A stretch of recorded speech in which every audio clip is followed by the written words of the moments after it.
Halo teman-teman, balik lagi di channel ini. Pernah pesan jasa angkut pick up lewat aplikasi untuk mengirim barang? Kelihatannya gampang. Tinggal masukkan lokasi penjemputan, lokasi tujuan, pilih kendaraan, lalu tunggu driver datang. Tapi ternyata ada beberapa hal yang sering dianggap sepele dan justru bisa bikin biaya pengiriman membengkak. Barang bermasalah atau bahkan menjadi kesalahpahaman dengan driver. Nah, di video kali ini saya akan membahas hal-hal yang perlu diperhatikan ketika mengirim barang menggunakan jasa angkut pick up dari aplikasi. Mulai dari biaya, barang berharga, biaya angkat dan turun barang, akses lokasi, sampai tips supaya proses pengiriman lebih aman. Jadi, kalau kalian sering kirim barang menggunakan pick up online, simak video sampai selesai. Yang pertama, cek biaya ongkos kirim. Hal pertama yang wajib dilakukan adalah cek biaya ongkos kirim dengan teliti. Sebelum melakukan pemesanan, lihat berapa tarif yang muncul di aplikasi. Jangan hanya melihat harga awalnya saja. Perhatikan juga apakah tarif tersebut sudah memperhitungkan jarak, jenis kendaraan, atau ketentuan lain dari aplikasi. Misalnya, di aplikasi terlihat ongkos 50.000. Jangan langsung berasumsi bahwa total yang harus dibayar pasti 50.000, karena dalam beberapa kondisi bisa saja ada biaya tambahan berdasarkan layanan yang digunakan atau kondisi di lapangan. Jadi sebelum driver datang, pastikan kalian sudah memahami. Nah, yang perlu diperhatikan dalam hal ini juga adalah titik lokasi penjemputan dan penurunan barang. Kalian harus benar-benar cek itu sudah betul atau belum, karena bergeser sedikit saja maka driver akan komplain. Jadi kalian harus benar-benar titik lokasinya dari penjemputan dan penurunan barang harus sesuai, seperti itu. Karena dalam beberapa kondisi bisa saja ada penambahan biaya berdasarkan layanan yang digunakan atau kondisi di lapangan. Jadi sebelum driver datang, pastikan kalian sudah memahami total yang saya bayar berapa. Kalau masih kurang jelas, jangan ragu untuk bertanya kepada driver melalui fitur komunikasi yang tersedia di aplikasi. Lebih baik bertanya di awal daripada nanti terjadi perdebatan setelah barang sampai. Yang kedua, sebaiknya jangan kirim barang yang sangat berharga. Usahakan jangan mengirim barang yang sangat berharga menggunakan jasa angkut umum tanpa pengamanan tambahan. Misalnya uang tunai dalam jumlah besar, perhiasan, dokumen yang penting, barang elektronik bernilai tinggi, atau barang lain yang apabila hilang akan menimbulkan kerugian besar. Kenapa? Karena kita harus memahami bahwa jasa angkut pada dasarnya digunakan untuk membantu memindahkan barang. Bukan berarti semua barang otomatis mendapatkan pengamanan seperti layanan kurir khusus barang bernilai tinggi. Bukan berarti semua barang otomatis mendapatkan pengamanan yang aman. Kalau memang terpaksa harus mengirim barang mahal, pastikan barang sudah dikemas dengan baik. Didokumentasikan kondisi barang sebelum dikirim. Kalau memungkinkan, menggunakan pengamanan tambahan seperti kardus yang kuat, bubble wrap, lakban, atau packing kayu untuk barang tertentu. Dan yang paling penting, jangan memberikan barang berharga tanpa dokumentasi. Nah, ini penting banget karena sudah ada beberapa kejadian untuk pengiriman seperti iPhone dalam nilai yang tinggi, ada kasus pencurian walaupun sudah menggunakan online. Nah, ini buat pembelajarannya jadi sangat hati-hati untuk pengiriman apalagi yang bernilai tinggi. Seperti itu. Yang ketiga, foto plat nomor dan driver jika membawa barang berharga. Kalau kalian memang harus mengirim barang yang cukup tinggi nilainya, ada satu kebiasaan sederhana yang bisa kalian lakukan, yaitu dokumentasikan kendaraan dan driver. Misalnya foto plat nomor kendaraan dan dokumentasi driver sebelum barang berangkat. Bukan untuk mencurigai driver, ini lebih ke dokumentasi pengiriman. Selain itu, simpan juga detail pesanan dari aplikasi. Jadi, kita mempunyai catatan barang diambil oleh siapa, menggunakan kendaraan apa, dari mana menuju kemana, dan kapan pengiriman dilakukan. Kalau terjadi sesuatu yang tidak diinginkan, dokumentasi tersebut bisa membantu ketika kita perlukan melakukan pelaporan atau menghubungi pihak aplikasi. Tapi ingat, tetap lakukan dengan sopan dan jangan mengambil foto secara diam-diam dengan cara yang membuat orang tidak nyaman. Yang berikutnya, yang keempat, tanyakan biaya angkat dan menurunkan barang. Nah, ini salah satu hal yang sering terjadi, sumber masalah salah paham. Biaya angkut kendaraan belum tentu sama dengan biaya tenaga untuk mengangkat dan menurunkan barang. Misalnya, kalian mengirim kulkas, mesin cuci, sofa, lemari, meja, atau barang yang berat.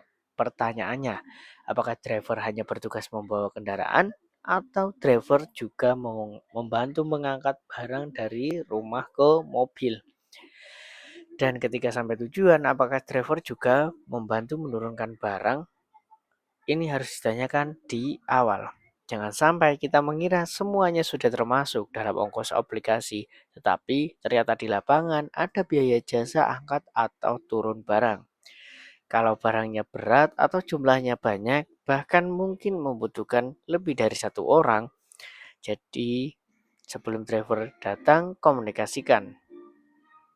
Pak, nanti barangnya perlu diangkat dari dalam rumah. Untuk jasa angkat dan turunnya apakah sudah termasuk ongkos atau ada biaya tambahan? Dengan begitu semuanya jelas sejak awal. Yang berikutnya, yang kelima, jelaskan kondisi lokasi penurunan. Hal berikutnya yang sangat penting adalah akses menuju lokasi tujuan.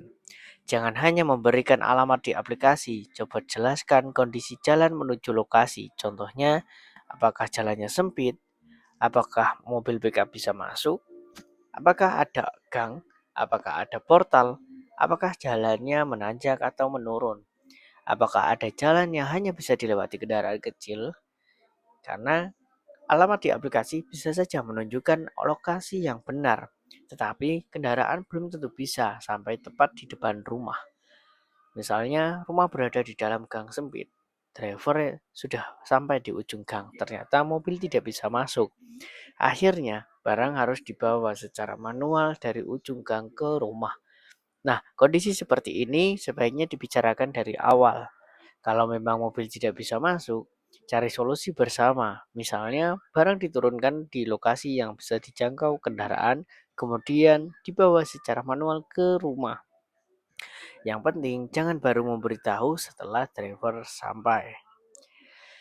Yang keenam, tanyakan kembali ada biaya tambahan atau tidak. Sebelum barang berangkat, lakukan satu konfirmasi lagi. Pak, berarti total biayanya berapa? Ada tambahan biaya lagi atau tidak? Ini terdengar sederhana, tapi sangat penting. Karena bisa saja ada kondisi tertentu yang menyebabkan muncul biaya tambahan. Misalnya menunggu terlalu lama, atau lokasi sulit dijangkau, atau membutuhkan tenaga tambahan, atau ada permintaan khusus dari konsumen. Jadi lebih baik semuanya dibicarakan sebelum perjalanan dimulai. Tambahan biayanya untuk apa dan berapa. Dengan begitu, kita tidak kaget ketika sampai tujuan. Yang ketujuh, usahakan ada yang membantu menurunkan barang. Tips berikutnya, kalau barang yang dikirim cukup berat atau besar, usahakan ada orang yang membantu di lokasi tujuan.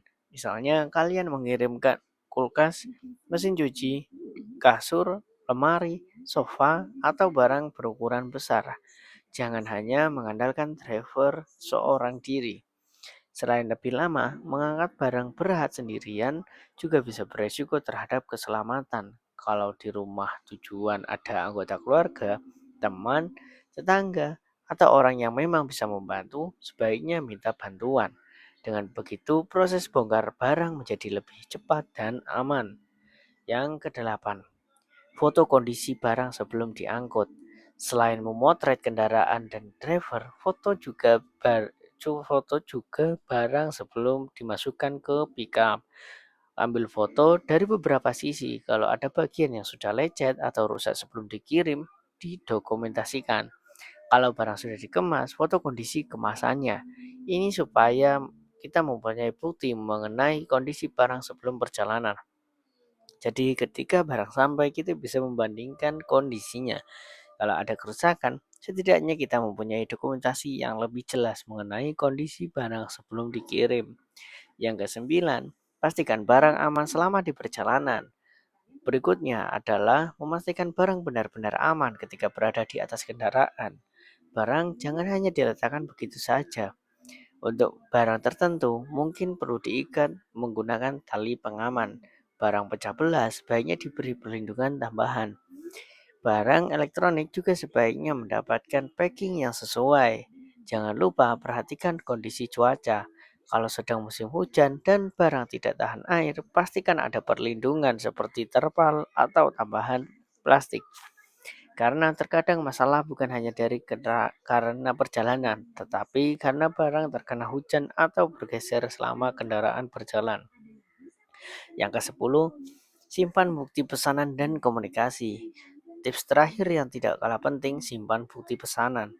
Screenshot atau simpan detail perjalanan di aplikasi. Kalau ada percakapan penting dengan driver, jangan langsung hapus, terutama kalau menyangkut harga, lokasi, jenis barang, atau kesepakatan tertentu. Kalau terjadi masalah, kalian akan lebih mudah menjelaskan kronologinya kepada pihak aplikasi.